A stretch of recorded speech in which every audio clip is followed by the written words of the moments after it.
Hello, this is Brian Kennedy, Mayor of Glendale, Wisconsin, and President of Democratic Municipal Officials. I'm also a member of the Democratic National Committee. I appreciate you following me here on TikTok.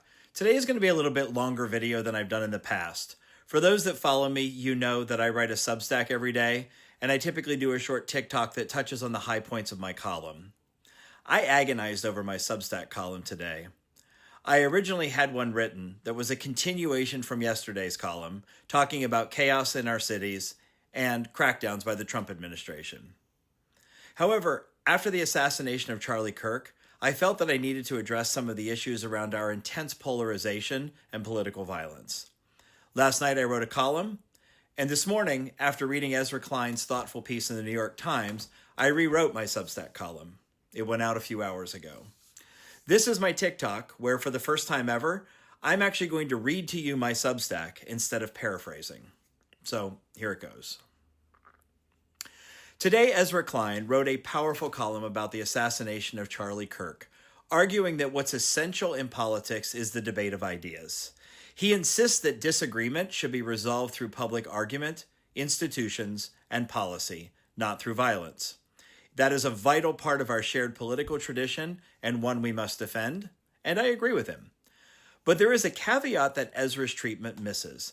Ideas don't stop at being mere words. They give rise to policies, and certain policies, especially those that grant almost unfettered access to guns, create the conditions under which some of the most dangerous among us can act out.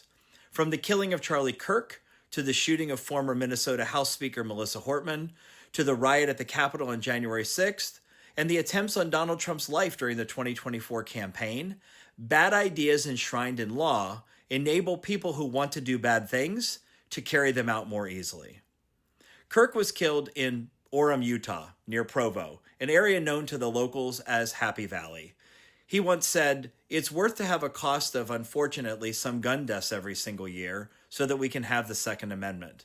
After every school shooting, Kirk sent out the standard thoughts and prayers. He believed that any restriction on guns was a violation of the Constitution. He argued effectively that freedom means minimal regulation, even at the cost of lives. He lived by those ideas, and tragically, he died by them. I do not condone Charlie Kirk's murder or the killing of anyone else.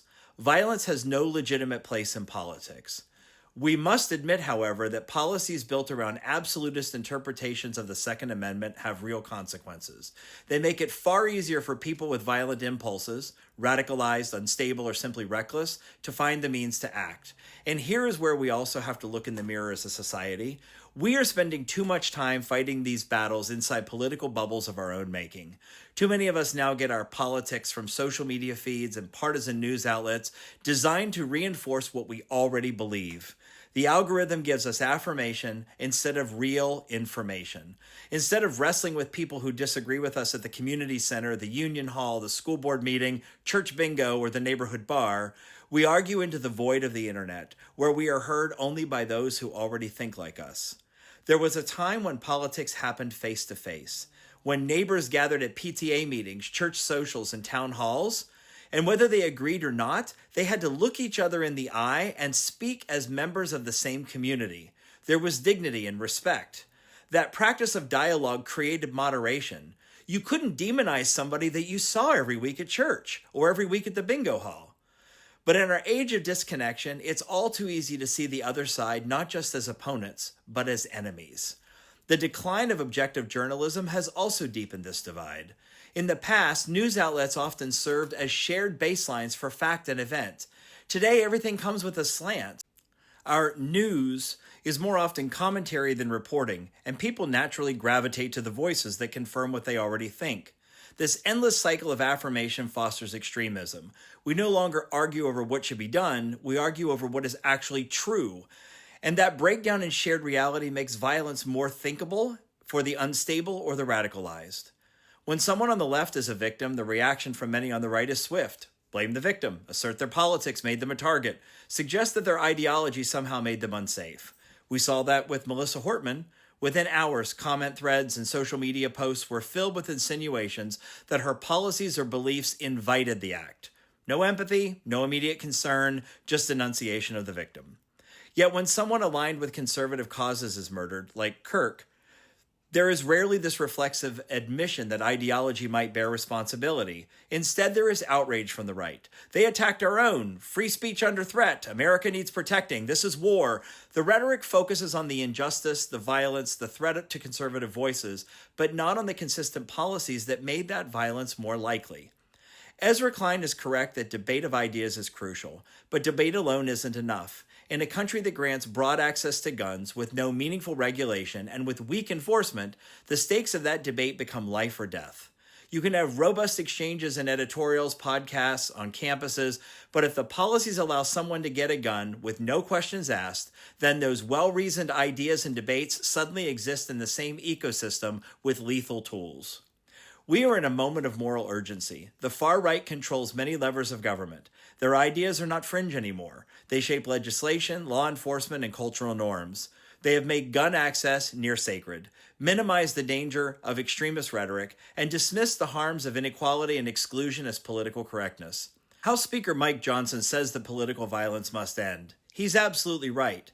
However, that must mean ending not just violence when it hits conservative icons, but ending the policies and rhetoric that enable violence in marginalized communities, the policies that allow children to be gunned down in schools every week, and enable abductions by unmarked agents, or the denial of due process when it suits political ends. These are all acts of political violence. Charlie Kirk's assassination in Utah is a national tragedy. So is the shooting death of Melissa Hortman. So are the murdered children lost in school halls, the injuries and deaths of police officers on January 6th, and the threats made in the anonymity of the internet. If we only uphold debate without confronting the policies that arm violent ideas, then we are living in fear without defense. And if we refuse to see that those who promote policies that allow violence are not immune from its consequences, we fail not just politically, but morally. To break this cycle, we need more than just better policies.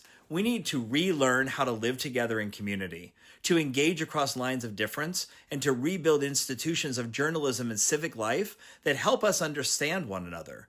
Debate matters. Policy matters. But so does the human act of dialogue.